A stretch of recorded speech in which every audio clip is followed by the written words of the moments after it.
The kitchen smelled like jasmine tea and something else. Something wrong.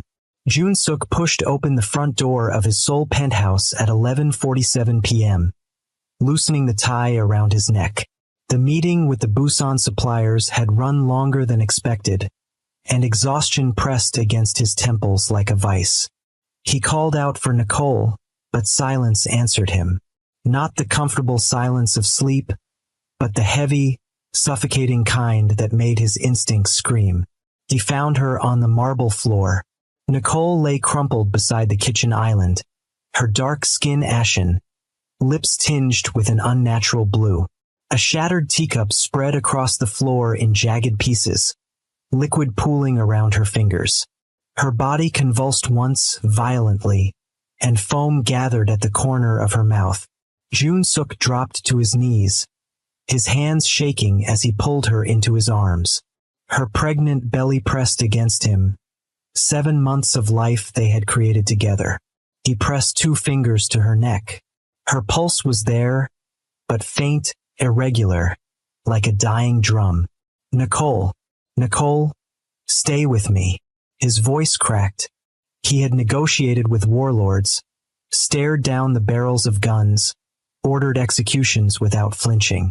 But holding his wife's limp body broke something inside him that no bullet ever could. He dialed emergency services with trembling fingers, barking their address in Korean before switching to English, begging them to hurry. While waiting, he swept the tea remnants into his hand, the scent hitting him wrong. Too sweet, too floral, and underneath, something metallic and bitter that didn't belong. The ambulance arrived in 8 minutes, the longest 8 minutes of his life. Before we dive deeper, let us know in the comments where you're watching from. We'd love to hear from you. And if you're new here, click on the subscribe button so you never miss any of our upcoming videos. The hospital fluorescent lights burned his eyes. Doctors rushed Nicole into emergency care, shouting medical terms in rapid Korean. One doctor, an older woman with silver-streaked hair, pulled Jun-suk aside. "Your wife has been poisoned," she said, her voice clinical but not unkind. "We've identified traces of aconite in her system. It's a plant-based toxin, extremely rare and difficult to obtain. Who would want to hurt her?" Jun-suk's mind raced through possibilities. Rival gangs, business competitors, someone from his past seeking revenge. He had built an empire on blood and secrets, and enemies came with the territory. But Nicole was supposed to be protected, hidden, safe. "The baby?" he asked, his throat tight. The doctor's expression shifted, and he saw pity there. "We're monitoring.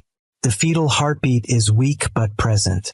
The next 48 hours are critical for both of them." He thought his enemies had finally found her. But the truth was far more personal and far more cruel.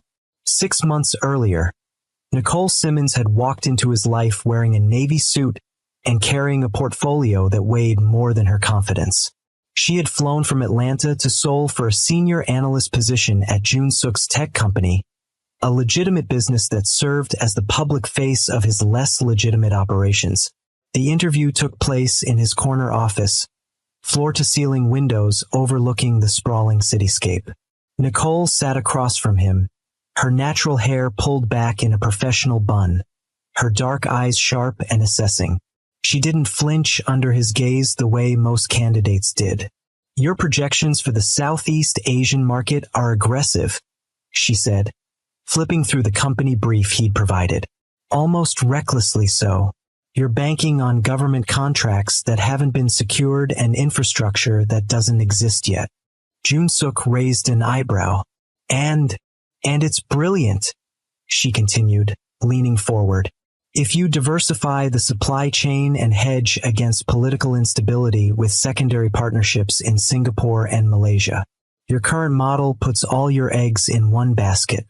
That's not vision. That's gambling." He smiled then, genuinely amused. Most people told him what he wanted to hear. Nicole told him what he needed to know. "You're hired," he said. She blinked. "Don't you want to see my references?" I've already seen them.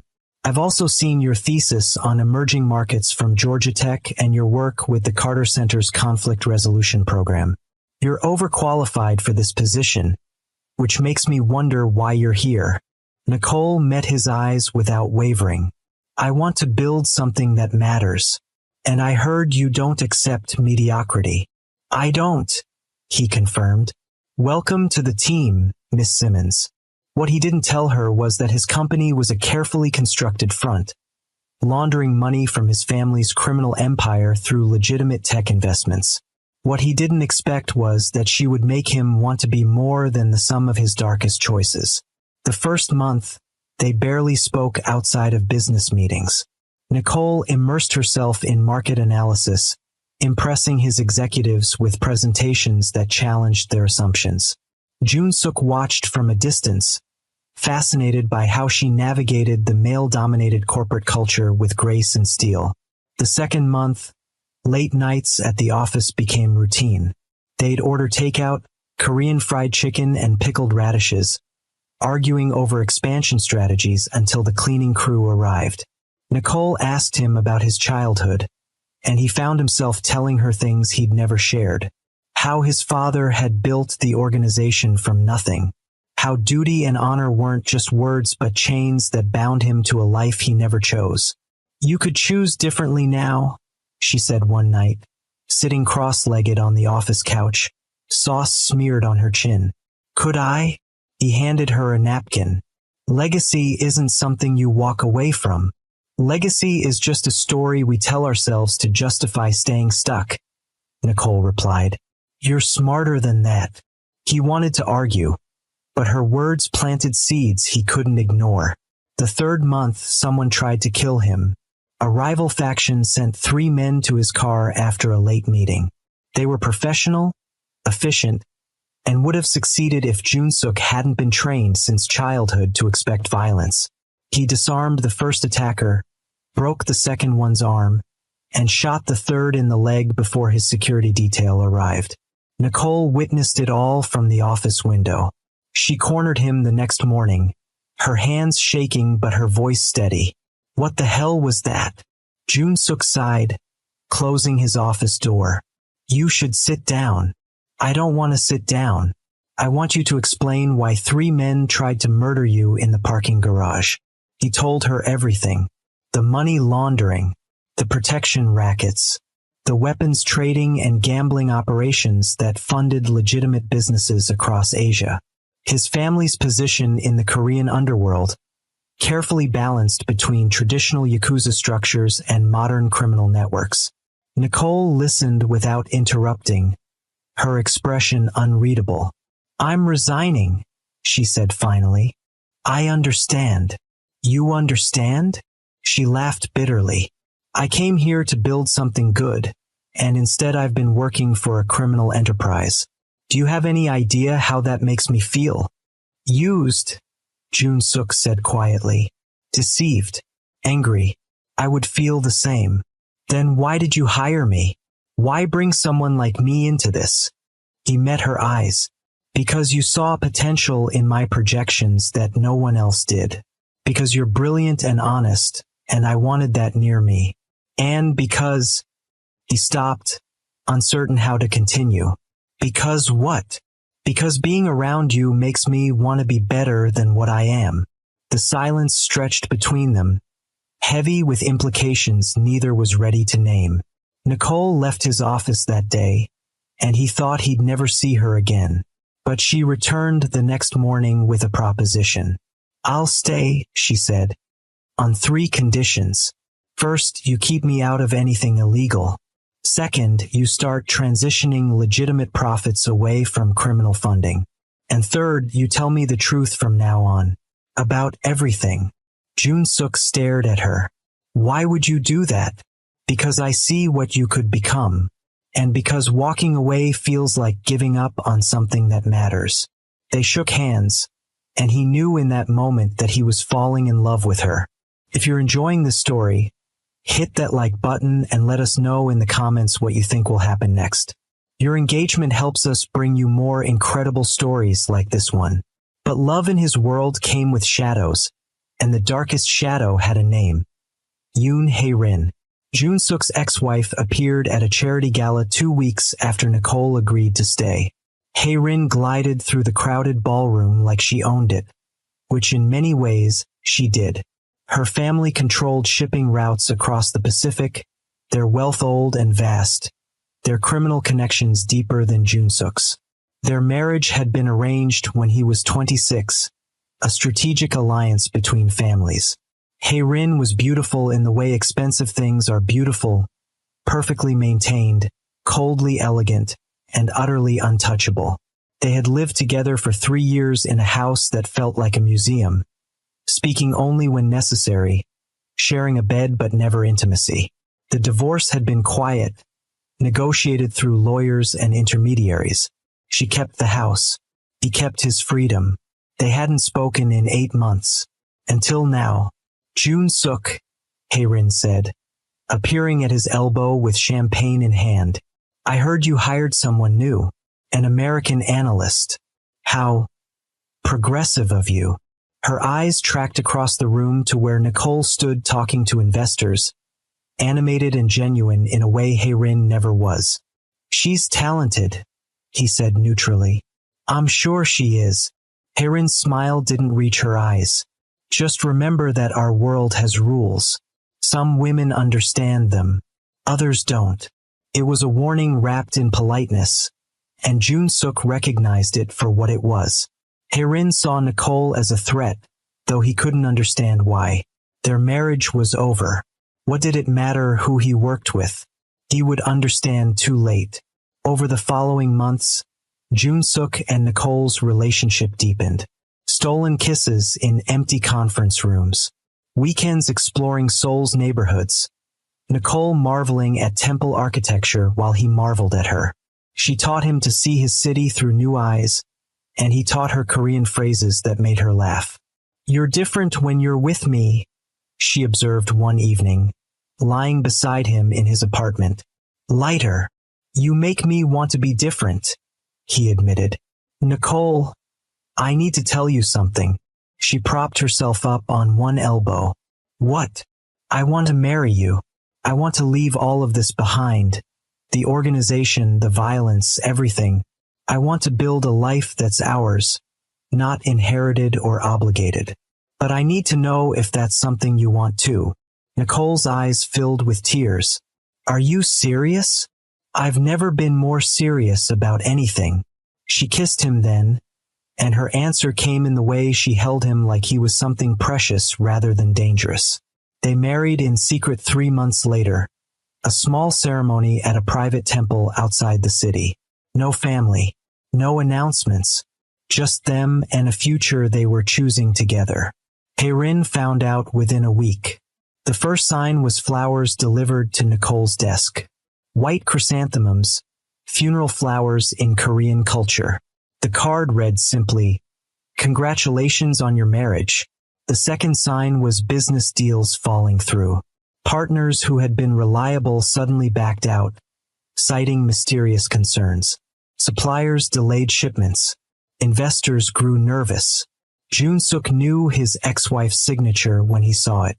She was applying pressure, reminding him that her family's connections ran deep and her influence was vast. Why is she doing this? Nicole asked, frustrated and confused. She didn't even want to be married to you. It's not about love, Jun-suk explained. It's about status. In our world, being my wife meant something. Power, respect, position. She's angry because I chose you over all of that, and she sees it as a rejection of her worth. That's insane. That's the world I was born into. Then Nicole discovered she was pregnant, and everything changed. Jun-suk wept when she told him, pressing his hand against her still flat stomach with wonder. A child, his child, created out of love instead of obligation. He made a decision that night that would set everything in motion. I'm getting out, he told his underboss, a grizzled veteran named Kwon who had served his father. I'm dismantling my operations and transitioning everything legitimate. Kwon's expression darkened. The families won't accept that. You can't just walk away. Watch me. But someone else was watching, and she had already decided that Jun-suk's exit from the criminal world meant her own exile from power and influence. Don't forget to subscribe and hit that notification bell so you never miss our next story. We've got more incredible content coming your way. Now, in the hospital, Jun-suk sat beside Nicole's unconscious form, holding her hand while machines beeped rhythmically. Her belly rose and fell with shallow breaths, and he found himself talking to their unborn child. "I'm sorry," he whispered. "I tried to protect you both. I tried to leave it all behind. But my past found us anyway." Detective Lee entered the room, a weathered investigator Jun-suk had worked with on occasions when their interests aligned. "We have preliminary results on the poison," Lee said. "Aconite, like the doctor said. But it's not street-level poison. This is pharmaceutical grade, processed and concentrated.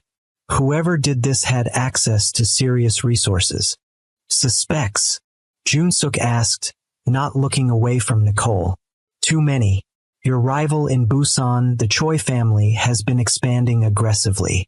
Your company's CFO just got passed over for promotion in favor of your wife's recommendations. There's also your cousin Taeyong, who's been vocal about your decision to step back from family operations." Jun-suk's jaw tightened. "Check them all." "Already on it. But there's something else you should know." Lee pulled out his phone, showing security footage. "This was delivered to your building 3 days ago. High-end tea from Golden Lotus Imports. It's a luxury supplier that only serves elite families." On the screen, a delivery person handed a package to their building's concierge. The package was labeled with Nicole's name. "Who ordered it?" Jun-suk demanded. "That's the interesting part. The order was placed through an intermediary service, the kind wealthy people use when they want anonymity. We're tracing it now." Over the next 24 hours, Jun-suk's world became an investigation. He interrogated his household staff with cold precision. The cook who prepared Nicole's meals, terrified and tearful, swore she never touched the tea. The housekeeper who cleaned their apartment provided alibis. His driver, his security team, everyone was questioned and cleared. Meanwhile, Detective Lee's team dug into the tea supplier. Golden Lotus Imports kept meticulous records, but the order had been placed through layers of shell companies and encrypted communications. Professional, careful, expensive. The Choi family was questioned and released. They had alibis and their style was bullets, not poison. The CFO broke down during interrogation, admitting jealousy but nothing more. Taeyong was in Japan during the poisoning, confirmed by immigration records. Every lead evaporated like smoke. Then the intermediary's phone records came through, and one number appeared repeatedly. A private line belonging to someone with connections to old money and older grudges. The number belonged to Hae-rin's personal assistant, a woman named Song-hee who had served the Yoon family for 15 years. "Bring her in," Jun-suk ordered. But Song-hee never made it to the police station. Her body was found in her apartment that evening, hanging from a ceiling beam. The scene was staged to look like suicide, but Detective Lee knew better. "Someone's cleaning up loose ends," Lee said grimly. "Whoever orchestrated this has serious power and resources. They're not afraid to kill to protect themselves." Jun-suk stared at the crime scene photos, pieces clicking into place with sickening clarity.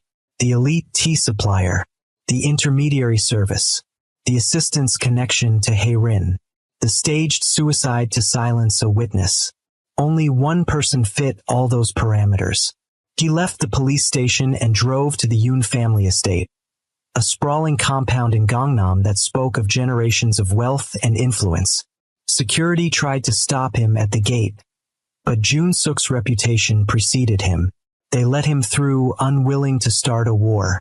Hae-rin sat in her garden, surrounded by perfectly manicured bonsai trees, wearing a silk hanbok that cost more than most people's cars. She looked up as he approached, unsurprised. I wondered when you'd come, she said calmly. Jun-suk stood over her, every muscle coiled with rage. You poisoned her. You tried to kill my wife and my child. Hae-rin set down her teacup with deliberate care. Kill? No, Jun-suk. I'm not a murderer. I wanted the baby gone, not Nicole. There's a difference. The admission hung in the air like poison itself. Why? The word came out broken, disbelieving. Hae-rin stood, meeting his eyes with chilling composure. Do you know what it's like to be infertile in a world that values women only for the heirs they produce? I was 17 when I learned I could never have children.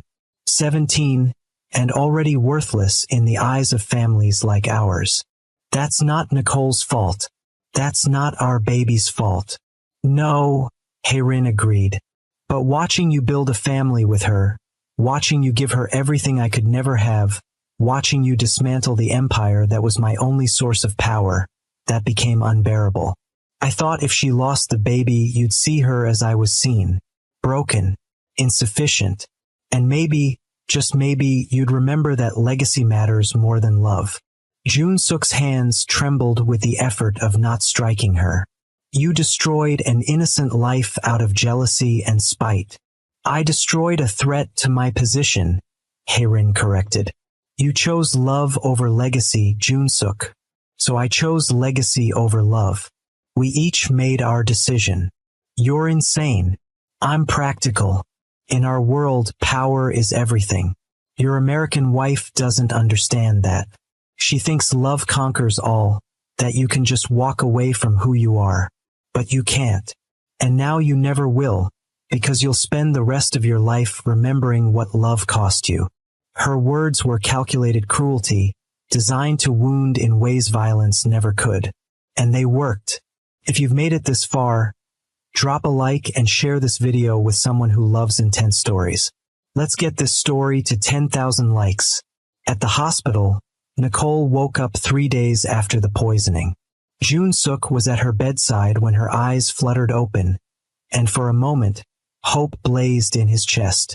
The baby? She whispered, her hand moving to her stomach. The doctor entered, the same silver-haired woman who had treated Nicole initially. Her expression told them everything before she spoke. I'm so sorry, the doctor said gently. The aconite caused severe complications. We did everything we could, but the fetal heartbeat stopped yesterday morning. Your baby is gone. Nicole's scream was soundless, a grief so profound it had no voice. She curled into herself, clutching her stomach where their child had been, and wept with a brokenness that shattered what remained of Jun-suk's heart. He held her while she cried, his own tears silent and useless. All his power, all his connections, all his money meant nothing in the face of this loss. Who did this? Nicole asked hours later, her voice raw. Who poisoned me? Jun-suk had debated telling her the truth, but she deserved to know. He explained everything. Hae-rin's infertility, her jealousy, her calculated cruelty. How she had ordered the poisoning not to kill but to destroy their future. Nicole listened without speaking, and when he finished, she turned away from him. Your ex-wife murdered our baby because she was jealous, Nicole said flatly. Because I took her place. Because in your world, I'm the outsider who didn't belong. Nicole, get out. Please, get out. Her voice broke on the words. I need to be alone. I need to not look at you and remember that loving you cost me my child. Jun-suk left, each step away from her room feeling like walking through broken glass. Outside, he made phone calls. To lawyers. To contacts in government. To rivals of the Yoon family who had been waiting for an excuse to move against them. He leaked evidence of Hae-rin's criminal activities, carefully documented over years. Money laundering, bribery, connections to international trafficking rings. Within a week, Hae-rin's empire began to crumble. Authorities raided Yoon family properties. Assets were frozen. Partners distanced themselves. Her father, furious at the exposure, disowned her publicly to protect the family's remaining interests.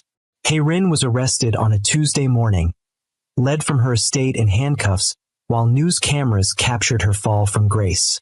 Jun-suk watched from a distance, feeling nothing. Revenge was supposed to bring satisfaction, but it only left him empty. He dismantled his own operations next, selling legitimate businesses and dividing assets among his former associates. The criminal empire his father built dissolved systematically, each piece carefully distributed to prevent power vacuums and gang wars. Kwon came to him one final time. "Your father would be ashamed," the old underboss said. "My father built all this on blood," Jun-suk replied. "I'm ending it the same way. Tell the families I'm out. Anyone who comes after me or Nicole will face consequences that make our old wars look like children's games." Kwon nodded slowly. "And if they agree, then we all live with our choices." 6 months later, Jun-suk and Nicole sat on a balcony overlooking the Mediterranean Sea. They had bought a villa in a small Greek town where no one knew their names or their history. The money was clean, invested in bonds and real estate far from Seoul's shadows. Nicole's hair had grown longer, and she wore it natural now, no longer bound by corporate expectations. She was thinner than before, grief having carved away something essential. But she was there, and that was more than Jun-suk had any right to hope for. "I went to the memorial today," she said quietly. They had planted a cherry tree in their garden, a living marker for the child who never breathed. "I know. I named them," Nicole continued. "I know we never knew if they were a boy or a girl, but I needed to call them something other than the baby we lost. So I named them River, because rivers flow and change and find their way to something larger." Jun-suk's throat tightened. "River. That's beautiful. They would have been 6 months old now." Her voice broke slightly. "I wonder what they would have looked like, if they'd have your eyes or my smile. I think about that too, every day." Nicole looked at him then, really looked at him, and he saw the cost of their love written in every line of her face. "Do you regret it? Choosing me?" "Never," he said fiercely. "I regret that loving me put you in danger. I regret not protecting you better. I regret every second of pain you've endured. But I will never regret choosing you, even though it cost us River, even though it cost us everything." They sat in silence, watching the sun set over water that stretched to horizons they might never reach. Two people bound by love and loss, wealthy and free but emotionally hollowed by what they'd survived. Jun-suk had escaped the mafia, but freedom tasted like ashes. He had dismantled an empire, but power meant nothing without his child. He had destroyed his ex-wife's influence, but revenge couldn't resurrect what was lost. In the end, he learned what Hae-rin already knew. In a world built on legacy and power, love was the most dangerous choice of all. Not because it made you weak, but because it gave you something precious enough to lose. And they had lost everything that mattered. Nicole reached for his hand, and he took it, holding on to the only thing he had left. They would survive this. They would build something new from the ruins of what might have been. But they would never forget the child who should have grown in their garden, playing among cherry blossoms and making a future that belonged to love instead of legacy. The story of Han Jun-suk and Nicole Simmons didn't end with happily ever after. It ended with two people learning to breathe around a wound that would never fully heal, in a quiet villa far from the life that destroyed them. Some debts can never be repaid. Some losses can never be recovered. And some loves, no matter how strong, cannot protect you from a world determined to make you pay for choosing happiness over power. He thought his enemies had found her. He was wrong. The poison came from someone closer, someone who understood that the cruelest revenge isn't death. It's taking away the future someone dared to dream of. And in the end, legacy won, not through strength or strategy, but through the simple, savage truth that in their world, Love was always a weakness someone would exploit. Before you go, if the story moved you, please like this video, leave a comment with your thoughts, and subscribe to our channel for more powerful stories that explore the depths of human emotion and the prices we pay for the choices we make. Share this with someone who appreciates complex, emotional storytelling. Thank you for watching, and remember, some stories stay with us long after they end.